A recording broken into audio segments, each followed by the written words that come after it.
আদালতে আত্মসমর্পণ করে ব্যবসায়ী নাসির উদ্দিন মাহমুদকে হত্যাচেষ্টা, মারধর, ভাঙচুর ও ভয়ভীতি দেখানোর মামলায় জামিন পেলেন চিত্রনায়িকা পরীমনি। মঙ্গলবার শুনানি শেষে পরীমনির জামিনের এ আদেশ দেন ঢাকার জ্যেষ্ঠ বিচারক হাকিম সাইফুল ইসলাম। তার আগে সকালে পরীমনি আদালতে আত্মসমর্পণ করে আইনজীবীর মাধ্যমে জামিনের আবেদন করেন। শুনানি শেষে ১,০০০ টাকা মুচলেকায় বিচারক তার জামিন মঞ্জুর করেন। শুনানির সময় বাদীর কাঠগড়ায় উপস্থিত ছিলেন ব্যবসায়ী নাসির উদ্দিন মাহমুদ। তিনি তখন নারী ও সন্তানের মা বিবেচনায় পরীমনির জামিনের ব্যাপারে অনাপত্তি জানান। পরীমনির পক্ষে আইনজীবী ছিলেন নীলাঞ্জনা রেফাত সুরভি।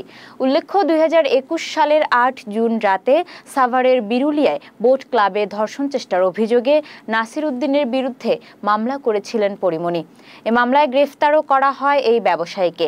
পরবর্তীতে পরীমনির বিরুদ্ধে হত্যাচেষ্টা, মারধর, ভাঙচুর ও ভয়ভীতির মামলা করেন নাসির উদ্দিন।